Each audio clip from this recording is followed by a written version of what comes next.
This is a unique podcast exploring the criminal justice system and those involved and affected. We'll educate and expose the public as well as potential jurors to what takes place behind the scenes of those who are facing the system. Your host owns a litigation support firm called Justice Technology Professionals, and he works on criminal and civil cases offering support to defendants and counsel. What you're about to hear is an open dialogue, opening the minds to the public to what takes place in reality as opposed to what you think takes place. Ladies and gentlemen, welcome to the Justice Tech Pros podcast. Here's your host, Dominick Crea. Hello, listeners. Hope everybody's doing well. Today I'm going to do something a little different. It's beneficial to listen to this podcast on YouTube because there's going to be a lot of visuals that accompany it. And if you're just hearing it on the other platforms, it'll be a little hard to, to listen along because you'd want to see what I'm referencing. So I recommend only listening to this episode on YouTube and not the other platforms. With that said, today I'm going to talk about a few informants that were involved in a case that I was part of, and that is the case of Matthew Madonna, Stephen L. Crea, Christopher Londonio, and Terrence Caldwell. One of the informants, his name is Frank Pasqua III. He's been doing his, he did his tour of fame, I like to call it, where they like to go on all these different podcasts and brag and tell their tales, tell their long-winded tales that are usually about 90% fiction and maybe 10% truth. And I may be actually being a little generous with those percentiles, but I'll leave it at that. I figure that's about right. On Frank Pasqua's Vlad interview, he made a point of saying how he wasn't an informant when he was in Mississippi, and he didn't become an informant until after they transferred him and he was up in New York, and after he got arrested in Mississippi, they transferred him to New York, up into Putnam. It's a convoluted story. If you listen to the Vlad interview, you'll see. But the bottom line is he's lying, just like everything else that comes out of his mouth. And the proof is in the pudding, so I like to back up what I say with examples for those listening along. And the truth is, for the listeners, it's not really imperative to be familiar with the case at all. What I always want my listeners to do is look at the grand picture of things. And this will give you an example of how informants work. They want to go around, break the law, do whatever they want to do, and keep their get-out-of-jail-free card in their back pocket, so they never have to be accountable for whatever deeds that they may be involved in. And here's a prime example of one of them. All this guy does and did was give information, and that allowed him to break the law left and right, so he could sell his drugs and do what other degenerate items he chooses to do, I guess. Dealings and whatnot. So that's what we're going to focus on a little bit today. Now remember, he did say that he didn't cooperate when he was in Mississippi. If you listen to the Vlad interview, go to the Vlad and Frank Pasqua, you'll see what I'm talking about. He said he wasn't a cooperator in Mississippi, and I'm going to show how that's a lie, and how he was just feeding lies left and right to try to circumvent any issues he may have with the criminal justice system, and he didn't want to get involved in that. He didn't want to get tied up, I guess, or the normal informant move. They want to do whatever they want to do, and then when the time comes, if they get jammed up, they're willing to give whatever information they have, or I should say, they're willing to make up lies to get out of the jam that they may be in. So just to give you a little substance here he is, he's getting pulled over out in Mississippi. They're pulling his car over now. I'll let this play a bit.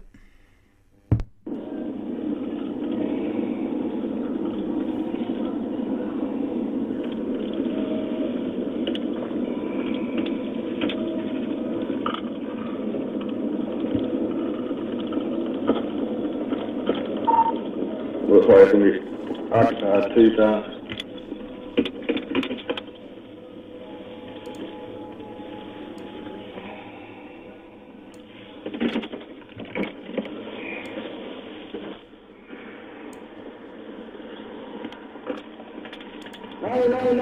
No, Jesus Christ, no.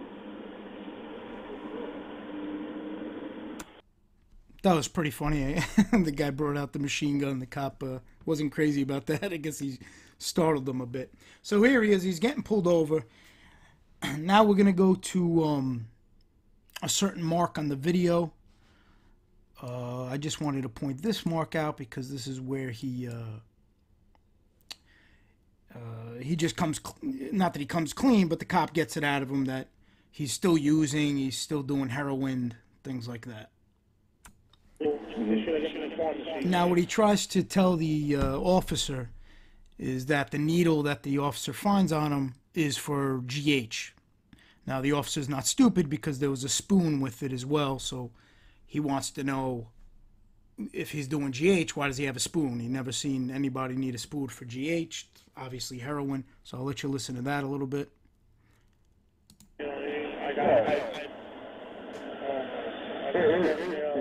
Right, well here's what I'm trying to tell you, okay? You tell me GH, I understand, you're a man, I get it, right? Right. Needle, and then I find a spoon, and I don't understand people that shoot up GH with a spoon, you know what I mean? Okay, so if you're telling me you got a little issues, that's fine, alright? You do? Yeah, but there's no narcotics here. I literally got off the plane at 3 o'clock. Okay, so he says, no, I got a big issue. So right off the bat, you know the guy's addicted to drugs. Unfortunately, when people are addicted to drugs, you can't really count too much on what they say to be truthful. So there's the first lie that he tells the officer. I found that telling and just par for the course. Just goes along the same set of boundaries where everything's just lies and tales and sees who he can get away with it.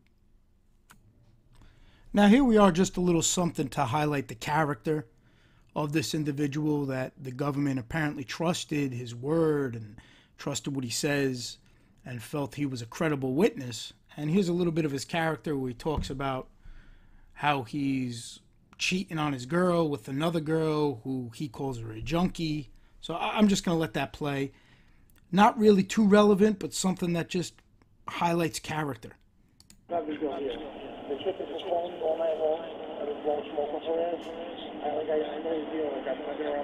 Wait, what did you say?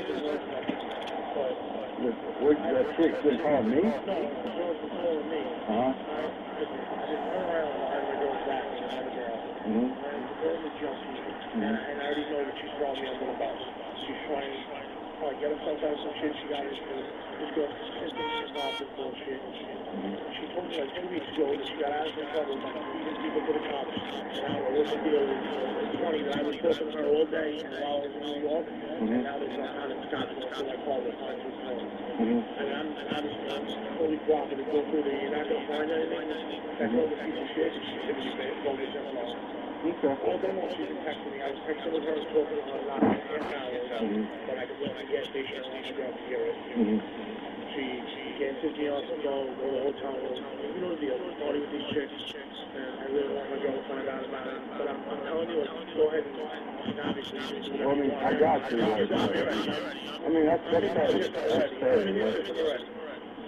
I've worked for you guys now. I get it. But just so you know, you're walking up the wrong tree. That really keeps going. Okay. All right, so here he is. His theory is apparently this girl ratted him out. That's what I guess he's trying to tell the cop, that the girl ratted him out, and that's why the cop's pulling him over. But that's not true. The cop talks about it later on. He says nobody dimed you out. They've been following him, I guess, as far as his drug dealing. This is the narcotics division, and the officer explains that nobody dimed him out. He's getting followed, and they're onto what he's doing. But it just goes to show right away he's pushing blame. He's trying to blame some girl. His character, and to me, that says a lot. This would have been something very useful if we were allowed to use this to paint the character. would it change things a lot once you're able to really dissect the character of these witnesses or these informants, I should say these lying informants that come on the stand. And they keep a lot of this out on purpose.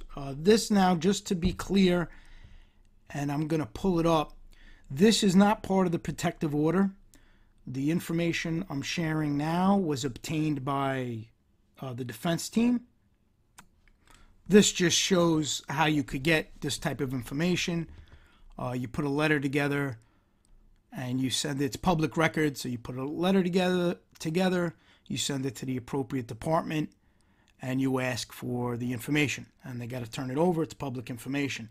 So just to be clear, for those listening that are looking, obviously, people aren't going to be crazy about this, so I'm sure they're going to look for any kind of fractures in this to exploit, but this was not part of the protective order. This is public information that was requested by the defense team. Now this part is also telling because of his brag stories on the John A. Light podcast and on Vlad of how he stand up and he didn't want to turn informant, but people, I don't know, I think he tried saying people set him up, or his dad tried setting him up, or his dad, I don't know, he tried making up some tale. But here's the bottom line. With 27 minutes, it's going to be in 11 seconds into him getting pulled over. And immediately he tries to give the cops info in exchange for leniency. 27 minutes after getting pulled over. I'm going to play that. You'll hear what he says, and then I'll talk about it. What is that, like, am I going to get time for that stuff? I know a friend of mine went to jail for having some weed on him, you know? I mean, we'll talk about it. Luckily, like you said, I am a narcotic cop, so. Try to be as stand-up as possible, but I just all about dealing with stand-up, you know, crowd down here. I just find how people those things, you know. Right. Okay, that's all. We'll talk, for sure. Okay, so right there, again, he uses that line. That's like their line, stand up. They seem to, all these lying informants have that in common, where they think their gauge of what stand up actually means something. I find that pretty comical. So he's saying, you know, I try to be stand up, but the people I'm dealing with down here aren't stand up. So we could talk about something I could give you. And then you heard the cops say, all right, we'll talk about it. So he's already throwing hints that he could give them information on people down there. And if you notice again, it's always everybody else's fault of why he wants to give information. So I guess down in Mississippi, they don't adhere to his bar that he set of what stand up, and being they were under that bar of being a stand-up person. That justifies him giving information and lying. And, you know, I don't know anything about that case down there, what information he gave down there, but it just sets the tone of how this guy operates. So it has nothing to do with some ridiculous stand-up gauge. It's a matter of you get caught and you're going to give information on people so you don't have to do any time for it. You don't have any accountability for it. Get the least of the possible repercussions as possible. You know, you want to try to avoid anything negative by giving information on others and not being accountable for your own actions. That's really what it boils down to. Now here he is again, just an example of how he just lies left and right. Now he's lying to the officer. Rather than just say nothing, if he wanted to supposedly be, you know, quiet or whatever he thinks, and stand up in his turn, he could have just been quiet, but he lies left and right. And now the officer catches him in a lie. I'm just going to play that. But, you know, if you got, I found the needles and then I found a spoon, I mean, if you know the system, you know how it is. Yeah.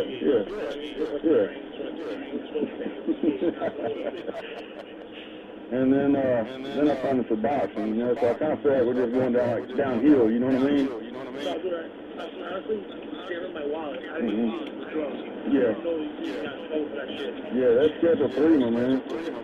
I don't know what the different schedules are. Is that bad? It's one step away from a felony. Okay, so he just gets caught in a lie, and then he says, oh, I tried to throw it past you. And that's what a lot of these lying informants do. They're con men. They see what they could get away with. They try to read people. They try to trick people, lie to people, all for their self-serving interest. That's really what it boils down to. Okay, now here we are with 30 minutes in after he got pulled over, and this is going to be his second time where he tries to tell the cop he'll give him information and work with them and inform on other people to try to get out of this. So in less than 31 minutes, there's already 2 times to try to offer to be an informant now for the guys down in Mississippi. And that winds up playing out later on. I'm going to show you where he takes their number, tells them he'll work with them, all that nonsense. If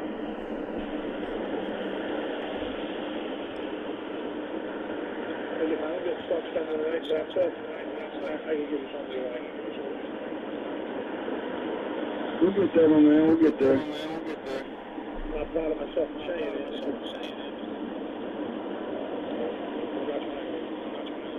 Be locked up for anyway.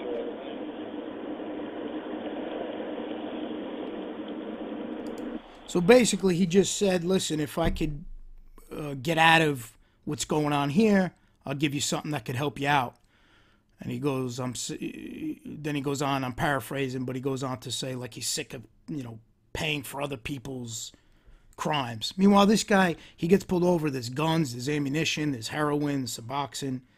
And you hear the cop say, okay, we'll get there. Even the cop don't want to entertain it right now. He's trying to do his job.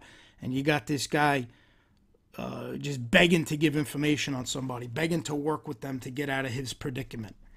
And again, par for the course, this is normally the playbook of these lying informants. This is how they operate. And this is kind of an inside look of how they operate where you're seeing it right in front of you. Okay, this part is interesting as well. The cop's going to ask him if he has anything else on him, and he lies and says he doesn't. And it comes out later, which I'll show you later on, that they're actually laughing about it. He apparently took heroin and put it upside his backside. He put it in... I apologize for laughing.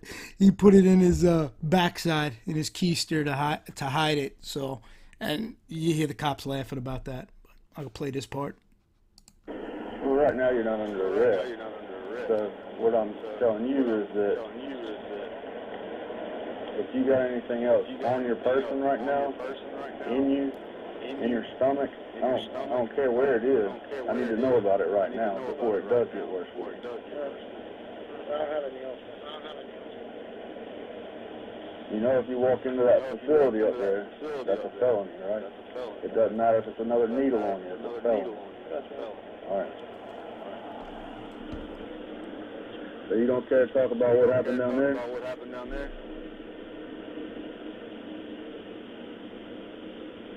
Nobody dimes you out, bro. We watch stuff like that. We know what transactions take place.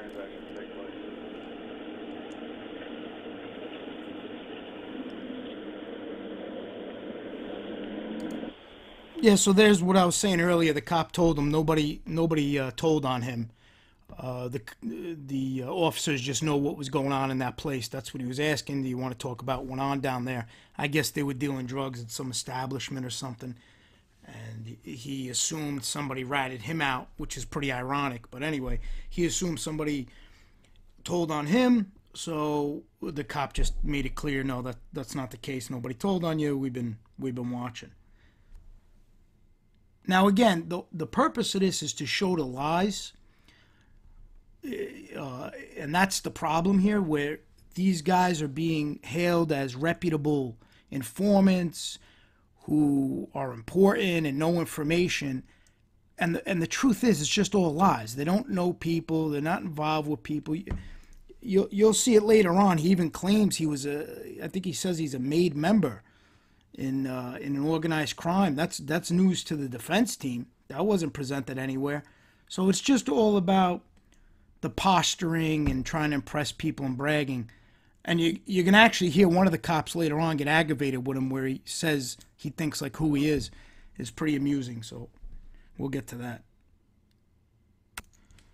Okay, and here we are again. Now we're an hour and 19 minutes. This is his third time trying to offer information in exchange to save himself. And he actually says that if there's a way I could help myself, and the cop again says we'll get there. So I'm going to play that. Here's his third time now trying to inform and give information. Now remember, this is the same guy who on Vlad said he wasn't an informant during this time when he was in Mississippi. Huge lie.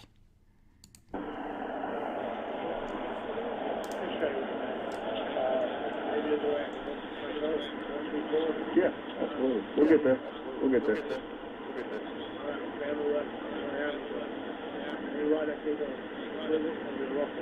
Yeah, we'll talk, man. All right, so he said, I got a lot of information on a lot of people. He said, I'm just looking to help myself, if there's any way I could help myself. And the cop just keeps telling him, we'll get there. So again, there's 3 times of him offering to exchange information to get it let off the hook. And that's the MO. You know, that's the MO, to try to work things out, to leverage information. And it all goes back to, as I believe, you're born an informant, you're not made one. And this guy's just a lying informant. He doesn't even tell the truth. He doesn't even tell truth on interviews. He just lies to make himself seem more important than he really is, makes up lies about people, makes up lies about people he don't even know. Now apparently he's a made member in an organized crime family, which he's going to say later on, which again would be news to the defense team. Never heard that. So let me bring up the second part of this. There's another tape. Now this was really it as far as when he got pulled over and arrested, but now they bring him back to the precinct and the questioning continues and his offering up information continues. All right, here they are at the precinct now, and the cop is, I guess now that they're back at the station, the cop's trying to see what kind of information he could get out of him, and he asks him right out, basically, you're going to give some information. And of course, Frank says, yeah, I wouldn't have went this far if I wasn't, so I'm just going to let you hear it. Make some shit happen, Frank. I wouldn't have gone this far if I wasn't home. You got me on camera right now. I got me killed in my own house. You know, it's back change. You think it's right on the night, so you might go on sometime to get up. You see, the pantry has the bombs. That's the pack bomb. Not the bomb. So the cop asks him, you're going to make some shit happen for us, Frank? And he says, I wouldn't have went this far if I wasn't. So this is setting up the whole process where he wants them to then reach out to the feds to bring him up to New York so he could start working with them in that capacity. It seems like from the information he's given here, because he does talk about how he talks to the feds in New York, I guess at this time he was just feeding them information as a CI, a confidential informant, and he was just giving them information here and there, not full-blown informant.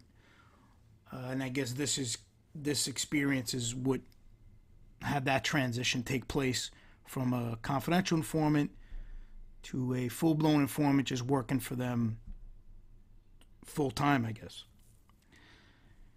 The other thing I want to show you, I spoke about this a little bit briefly earlier. He asks them for their number so he could get their information so he could call them when he has things going on. So I'm going to get to that part.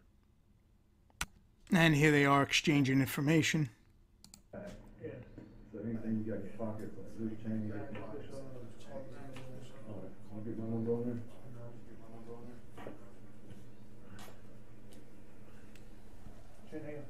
Cole. Area code 228. 219. I just wanted to block out part of the...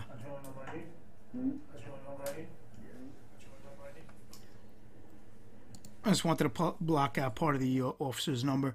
And you heard him. He said, that's the only number I need. So he wrote down his contact, put it on a card. So now he has another officer he could work with, giving information to whoever, I guess down there for whatever cases. The other thing I want to show you is what I talked about earlier, where the officers are kind of laughing because he hid heroin in his backside. So let me pull that up. I'll let this play. This is them talking about him hiding the heroin in his backside.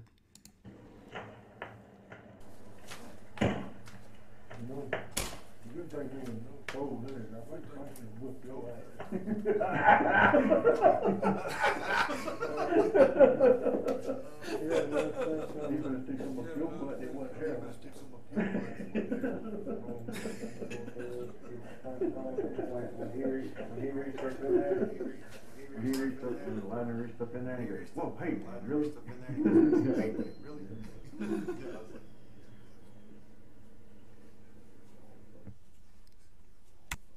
So I guess when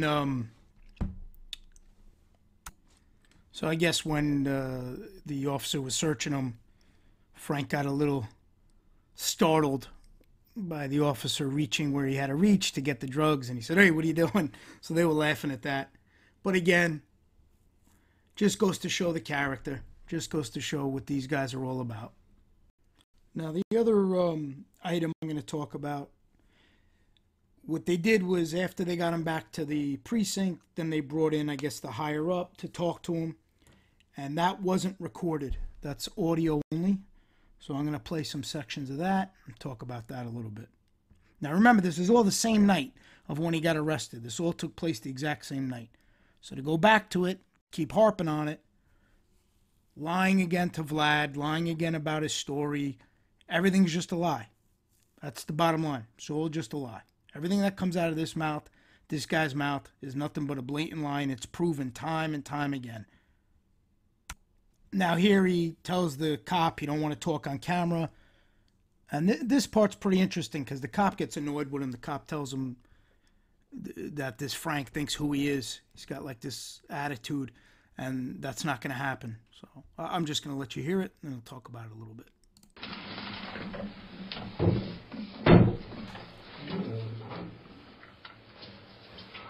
I'm not going to talk on camera, right? I'm not going to talk on camera.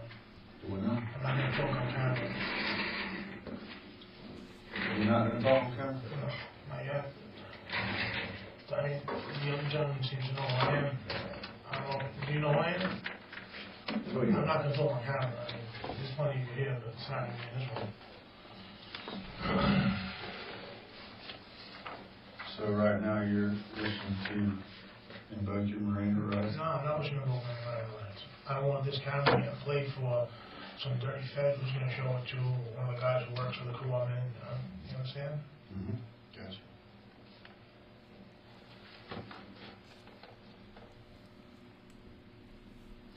I think I missed the beginning of that. What happened now?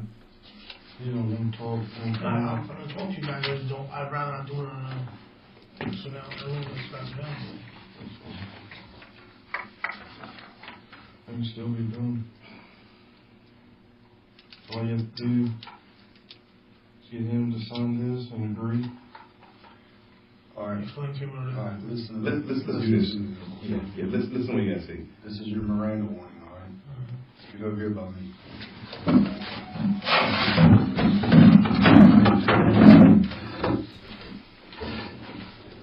You do not have to say anything. You have an absolute right to remain silent. Anything you might say can and will be used against you in a court of law. You have the right to talk to an attorney before talking to police, and you may have the attorney present while being questioned. You can be provided with an attorney if you want one, and if you can't afford one, the attorney will be provided without charge to you. If you do not desire to answer any questions, or if you desire to discontinue the interview at any time, you will not be compelled to continue. You understand that?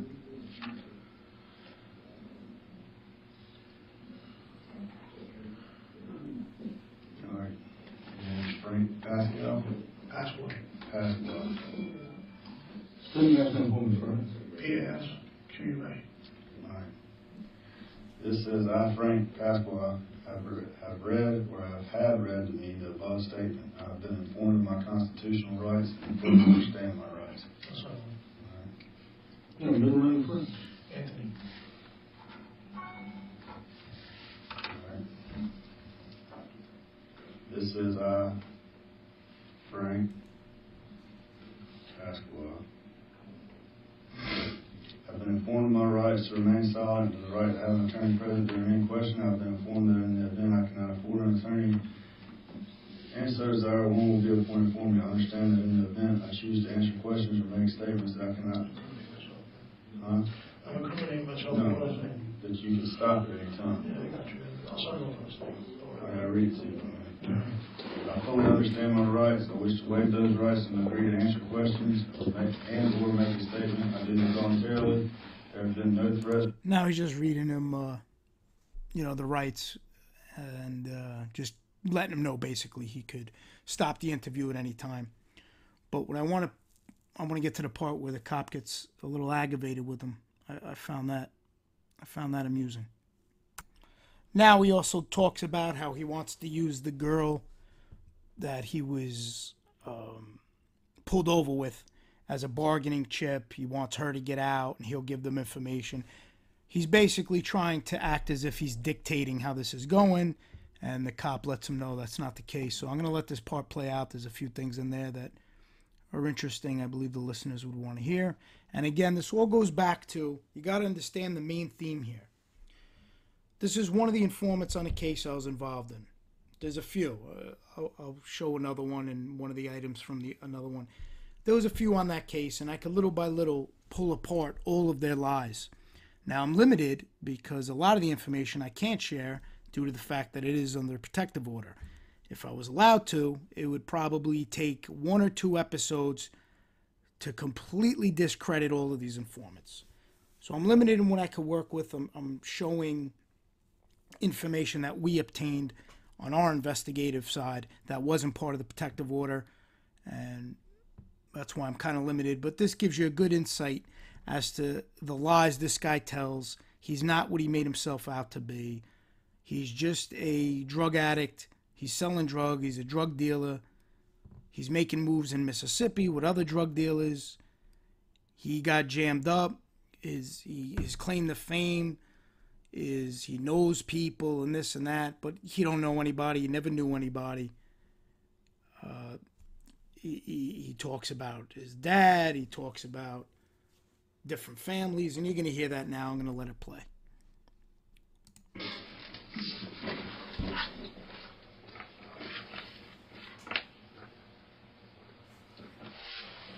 What we talked about out in the street about her getting out of here was I just, in case I was going to do some jerk off shit out there, was, she meet me or she come join us. Well, I tell you a minute ago. They called you, right? Yeah, but I want them to coach me. I want her out of here. You know what I mean? And we could do plenty, but I don't want her as a chick. Well, right now, the charges are with me for you, okay? Mm-hmm. You also stand a chance of getting federal charges. You understand that too, right? Yeah, sure. These are feds. I'm city. Mm-hmm. All right. So when you talk to us tonight, what we go over and what we talk about stays between us. And if we like what you say, then we'll go from there. Do you guys know Jerry and the Host Anthony that I'm speaking to in New York? This is the first thing I heard. You're fresh to this, right? Listen to this. Several things are going to happen here in the next few minutes. They're going to answer you some questions. Some of those questions, they know the answers to. Some of them, they don't. Some are going to be the ones that are going to be asking you to check your credibility. And then it's going to be incumbent upon you to tell them. Don't ask us. Do you know? Hey, there's this person here. You know what I mean? You say you. Let's start that. And whatever you do, now I talk to held my tongue, and I'm going to hold my tongue and let these folks handle it. But do not, I repeat, do not. We're going to be very gentlemanly. I think that they've been outstanding doing that. Yep. And I'm knocking you, but I think they've been, being that you were in the particular situation that you're in, I think these dudes have been overreaching and being gentlemanly towards you. They're doing their job the way that gentlemen do their job. I'm doing my job the way I'm doing. Please don't come in here like you king shit. I'm definitely not. Listen to me. Listen to me. Do not come in here like you're king shit and dictate how this is going to be run. And that's, I'm just putting it out there, okay? Am I pushing that off to you Well, right now? Am I you're kind of like, am I going to do this? Am I going to do that? That's what you do. No, I prefer not to talk on camera yet. That's cool. Understood. All right. Now, you were about to explain who these people were. No, I just when I'm finding out the feds, when you look familiar to me, and we might have crossed paths before, and I just didn't know if this was part. I didn't know if they were aware of it yet. Obviously, they're not. So we'll just go ahead with this the way they want to. What? Here's the thing. Right now, you're helping you. Mm-hmm. We got our case. Yeah. All right? So, this is all on you, for you, right now. See what I'm saying? Mm-hmm.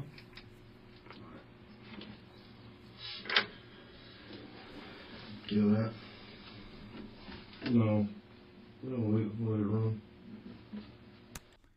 Okay, and then he goes on, he starts giving information about the people down there, and I don't want to play that. I guess he's just trying to hook up with them to have a safe passage in Mississippi while he works as a confidential informant for them in Mississippi. But that didn't pan out, obviously, because the Fed scooped him up and brought him to New York.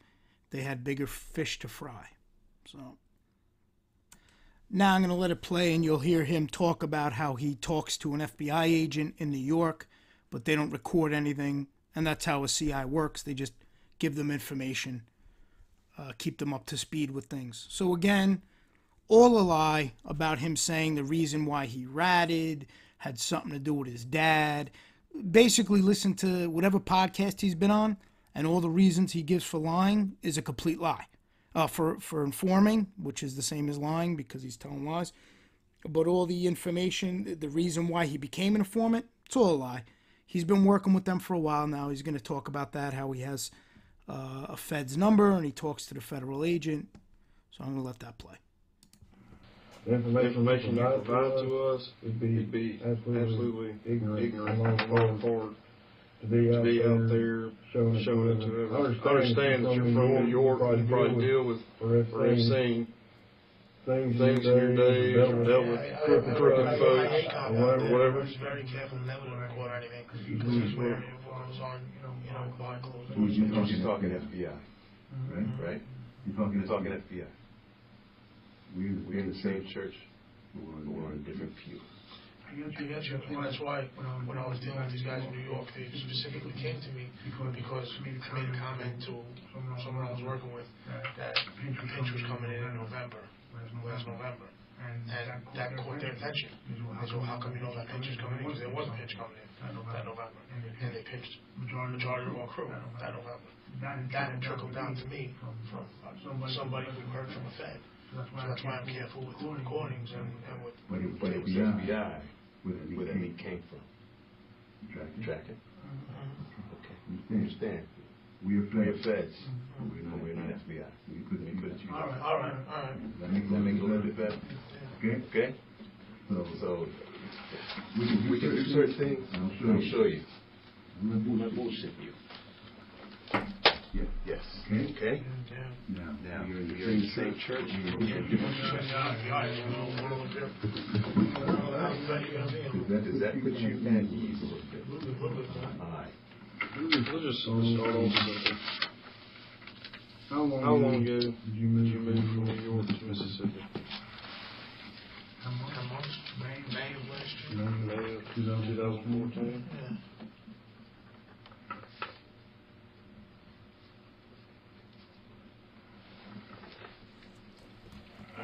Where did you move to? Where did you live? Little right near Madison, North Bay.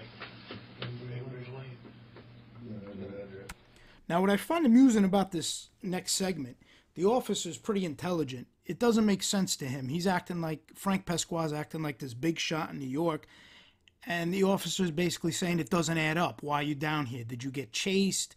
Why would you be down here? And it's a valid point. If he's so important and he has so many ties, why is he in Mississippi doing drugs, selling drugs? So the cop's no dummy. And you know, you could just hear it, watch how it plays out. And now's a nice BS session. He gives a good BS session now. So I'm just going to let that play. You were down here. You're at Staten Island or Brooklyn? What do you mean? Where I live on Staten Island. Talking about the Grove? Yeah. The Bronx.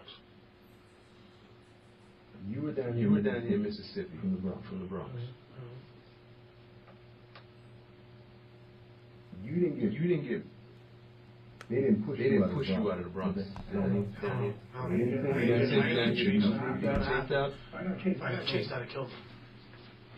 Come on, man. Come on, I'm telling you. Come on, man. Now that part made me laugh because even the cop found that ridiculous. I don't know if you caught that, but he goes, "If I got chased, I would have killed them." And the cop said, "Come on, man." Because in one breath, this guy's acting like he's part of this big criminal enterprise. But if he got chased, he'd kill everybody in this huge criminal organization. Even an officer down in Mississippi knows that's ridiculous. Knows that it just sounds ridiculous. This guy's trying to make himself sound like King Kong and Godzilla wrapped up into one. And even this officer knew it was ridiculous. From Mississippi, who probably doesn't know much about this bullshit that Pasqua's even talking about. So I found that pretty amusing. But nothing. Nothing. Okay. I'm a member of good standing. What family? I told you, we're Lucchese's. Okay, did you hear that? Now he's a member. He's a member in good standing. I guess there's different levels of standing in these organizations. So he's a member of good standing. Again, news to the defense that apparently he was a member.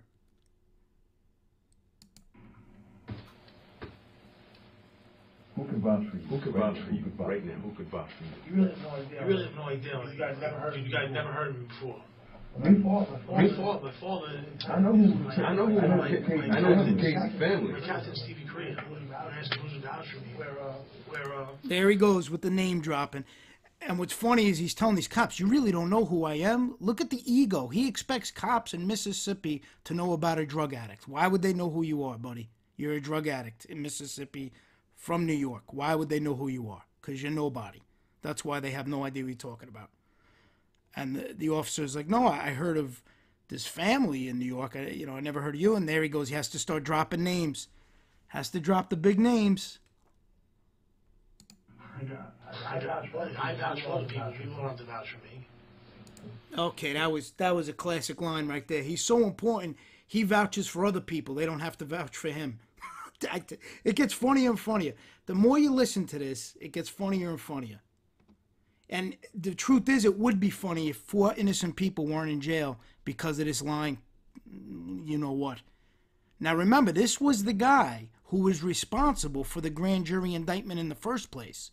This is the guy who went to the grand jury and put the pieces of the puzzle together to get people indicted. This lying, drug addict, drug dealer, heroin user is who they relied on to get a grand jury indictment and send 4 men to jail based on his lies. I'm not trying to brag. I walked away for a reason. I was trying to get out of that. Be honest with you. I hooked up with this girl. I wanted to be together. I was going to end up back in New York. So I started hustling a little bit to make enough money for us to get a place. Here. And that's why you called me doing what I'm doing tonight.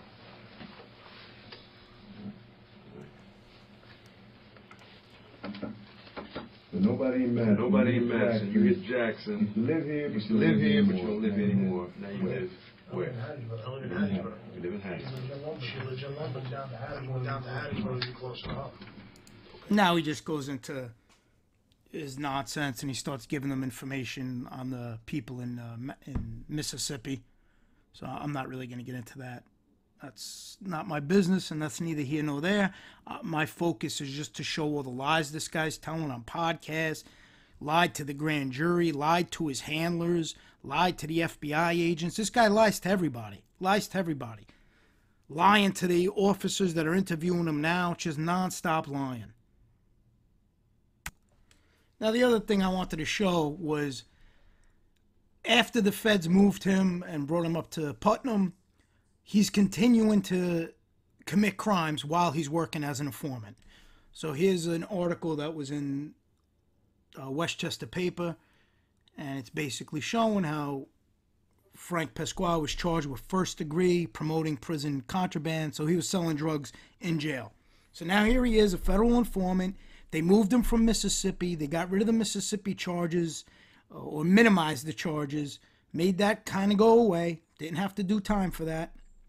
Bring him up here, get him in the system, have them work for him, and he's still selling drugs while he's working for them. He's selling drugs and breaking the law, and they still go through with it. They still push him through, still use him. It's amazing. Absolutely amazing. Now, the other thing I want to show you, which you may be looking at your screen going, what the hell is this? This was during our investigation that we uncovered. This is a picture of his girlfriend. I believe it was his girlfriend or somebody he was seeing. And here he is threatening her. He draws stitches on her breasts, on her face. I obviously removed her face. There's no reason for anybody to see that. But he draws scars going up her right side or left side on her breasts, and he writes the word soon across it. So here he is. He sends her a picture threatening to cut her all up. Again, here is the character you're dealing with, ladies and gentlemen. Here is the character. I don't understand how this is what federal officers take serious, agents take serious, officers of the court take serious, prosecutors. I don't know how this type of individual could be credible in any way, shape, or form. Threatening women, and like I said, a lot more than that I can't talk about. But here's an example that we got during our investigation. It's not under the protective order. Here he is threatening his girlfriend, or his, I don't know who she was to him. I don't think it was his wife. I think it was his girlfriend. And this is him threatening her, drawing on a picture, telling her soon. Basically, he's going to cut her up. Okay? Again, there's the character you're dealing with. And now he's on podcasts, trying to be famous, trying to be tough, telling lies, talking disparagingly about people, trying to abuse people as if he's some important guy. And they all talk about who's a gentleman. Oh, this is a real man. This is stand up. Imagine this. These are the guys who are using the term stand up. This lowlife is using the term stand up. They don't even know how to spell the term stand up. Nonetheless, what it even means or what it signifies. Absolute joke. Okay, I'm going to move on from him now. And one of the things I wanted to talk about is how they try to only show the jury what they want to show them, the prosecution. They paint things to mean something they're not, or they'll try to show you something when in reality there's a lot more to it. Now let me explain. They kept talking about this club during the trial. And again, just to keep it general, you don't need to be privy to the trial. Just in general, if you're part of a jury, you're on the trial, and the government's talking to you about a specific item. They're telling you that there's a club that all supposed alleged members of organized crime go to, and only they're allowed to go to it. And it's on the trial records. This exhibit was part of the trial record, so that's why I'm able to show this. This is public information. It was part of the trial. And this was done by the defense team, and I'll tell you why. They presented a video of surveillance of this club in the Bronx. And they tried saying only organized crime members are allowed to go there. No women are allowed to go there. No members of the public are allowed to go there. This is also the club that another podcaster, John Panisi, talked about, that apparently he frequented a lot, but yet there's not one surveillance photo, there's not one surveillance video of him ever going out of thousands and thousands of photos and years of surveillance. That's a story for another time. So my point with this is they show the jury a clip of the club, and they're just showing people that they're alleging are organized crime members going in and out of the club. They show nothing else. They're just showing that, and they're using that to tell the jury this is a club where evil things take place, to really paint a sinister picture of what this club is about, because they don't want the reality. You want to know what the reality is? It's a bunch of older people, some Italian, some not, that go there, play cards, talk, have conversations. A lot of them are friends. They hang out. A lot of them are retired. It's really cards, and women are welcome. People from the public could go in, and I'm going to show you why that's important. They made it like this secluded club that only members could go. Totally not true. It was a club for people in the neighborhood to go into, eat. There was a lot of eating. They'd make a lot of food, a lot of lunches and things like that. Now, they harped on that throughout the whole trial. We pulled the entire surveillance footage that they turned over, and we went through it all. And lo and behold, obviously, they cut out a lot of portions. So what the defense did, we compiled all of the different people who go in and out of this club, women, older ladies, people in the public just walking in, getting something to eat, playing some cards, and that's what went on. We showed this to the jury. Why, I don't know, it seems like they just brushed it off, but to me, that would tell me, well, you lied to me once, how do I know everything else isn't a lie?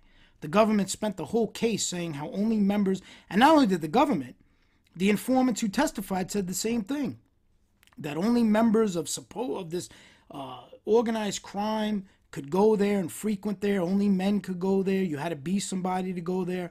They pushed that theme throughout the whole trial, and then we played this in the summation. And I'm just going to let it play. There's no audio, but you could see who frequents this club.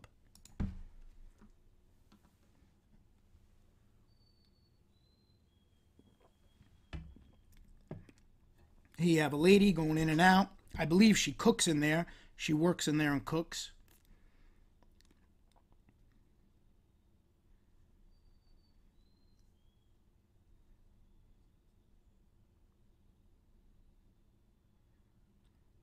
Now, this was all played for the jury to show that the government was not being honest and the informants were not being honest when they said only certain people could frequent this club. And a lot of sinister things go on in this club.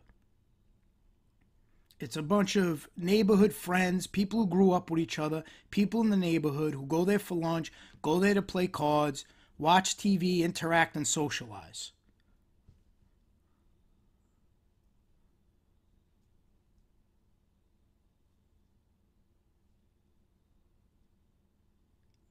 Here's somebody off the street going in. I'm sure he's a member of the neighborhood who walked in. Now, he wasn't identified as anybody, supposedly any kind of titles. Just a member of the public going in. Here's another gentleman walking in. Again, no label on him. Wasn't accused of being anything to do with organized crime. How is he allowed to go in the club? I thought this was a members-only club. All sinister things take place in this club, I thought. Huh? There he goes. He goes right in, no problems. There's somebody else, a worker. Getting out of his car, probably going for lunch, see his friends, talk to people he knows, maybe play some cards, watch some TV. Again, it's all the picture they paint. They try to make a club, a social club, where older guys are hanging out, people who grew up with one another, people who interact, people who live in the neighborhood, frequent, cook for each other, eat. They try to make that gesture something evil, something sinister, something that is plagued with crime. And that's just not the case. That's not the reality, and the jury needs to see that. And one would figure when the jury saw this, after the whole trial, they were talking about this club. Look, there's another elderly woman going in. Now, I don't think that's Ma Barker. There's another lady going in. Look, ton of food. She's bringing food. Her son's helping her bring the food in. They're bringing food for everybody in there.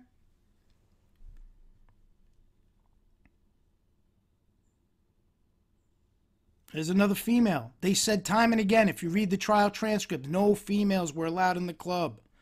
Only supposed members. All I've been seeing so far are just people walking in out of the street, regular people. There's somebody else going in. This gentleman was never identified as anything. Never had any supposed title. He's just a member of the public going in, somebody in the neighborhood. Here's another woman walking down, going into the club. Oh, maybe she didn't go in. She disappeared. But here's another guy coming out for a smoke, I guess, or eating something.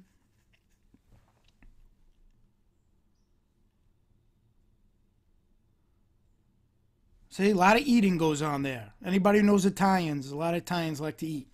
I'm one of them. So we enjoy our food. There's eating, there's socializing, there's playing cards, and now they make that, they want to paint it as something sinister. So if you're older, A lot of the gentlemen are older individuals. If you're older, you can't go somewhere and hang out with friends and people you know and neighborhood people. Could smoke, whatever. That's not allowed no more. That's a crime now. That's a crime. They paint it to mean something it's not. It's all about the shell game. Moving the shell around, making it mean something it's not. Putting up false facades. And that's why really I started this show, to pull the curtain down and show the truth on a lot of these things. Show the lies that a lot of these informants are spreading. And again, you could see for yourself. What they claimed at trial is another gentleman going in. Is one of the neighbors. There's a lot of neighbors around there. They'll cook. They'll bring food in. Here's another elderly lady. She goes right in, no problem. Now, if it's a private club, wouldn't all these people get kicked out? If it's this sinister operation, why would all these members of the public be part of it? Because it's not true. It's not a reality. It's just not based in reality. The final thing I'm going to touch on for today, because this guy's just a clown. He's another informant who was part of the trial. His name is Anthony Zoccolillo. Another liar.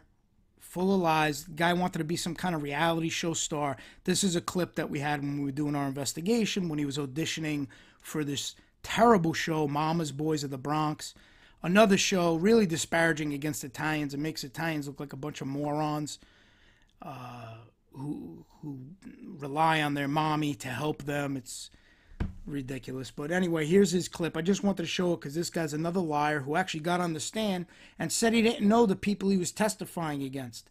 They asked him if they knew one of the defendants, and the defense attorney said, well, how do you know what he looks like? He said, oh, I saw his picture in the paper. So that's what they put on the stand in front of the jury. Somebody who saw somebody's picture in the paper, and now they're going to be responsible for giving information on this individual that they supposedly know. So I just want to play this clip to show you how ridiculous and moronic this character was. Actually part of an important trial for people's lives, and this is one of the characters.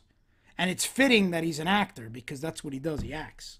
I run a Cadillac dealership. I'm general manager for a Cadillac dealership in New Jersey. What else you want to know? Very successful. I just bought a brand new Bentley GT. What do you want to do? Things I can't live without. My fucking blow dryer. Can't live without my blow dryer. It's a necessity. It's all right. I live home with my mother. It's all right. I live home with my mother. I'm on parole. Just came home from prison. I'm kind of forced to live home with my mother, but it's good. I get accomplished. I get accomplished when I get, she cleans my clothes, she cooks for me, she does what I need to do. It is what it is. Which is the living at home is like a hotel. It's not good to say, but so there's that winner.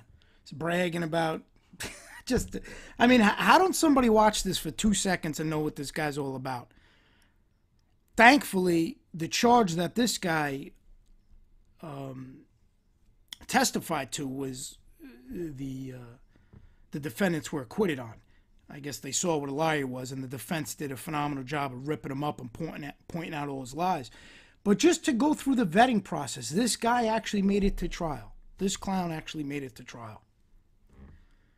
So that's it for today. It's just an episode I wanted to get out. I told everybody I was going to try to get it out, so I wanted to get that done. I hope you enjoyed it. The bottom line is, people, I know people are enamored with the informants, and you got podcasters platforming with them, being buddies with them, telling everybody how good they are, and that's fine. That's their prerogative. But those of us in the know a lot better. Those of us in the know who a con man is, know who a liar is, and by promoting that and pushing that, it's hurting the truth from having a spotlight shown on it. It's painting these individuals as something they're not. The ones I've encountered anyway. I can only talk about the ones I've directly encountered and the ones I've shown you. All I've seen is lies. All I've seen is misstatements. And it's as I always say, it has nothing to do with my personal view on if somebody's an informant. That's irrelevant. But at the very least, they need to tell the truth. And when they're lying left and right, and people are going to jail because of it, that's a huge problem. And then to give them platforms to tell their lies, to build up their credibility with the public, that's a big problem. That's a big problem. And whether they like it or not, those who platform it, they're part of the problem. With something like this, there's only two alternatives. You're either part of the solution or you're part of the problem. So if you're promoting it, you're not vetting it, you're giving them a stage to tell their lies, you're part of the problem. You may not want to hear it, but that's a fact. Well, that's it for today. Hope you enjoyed this episode. Until next time.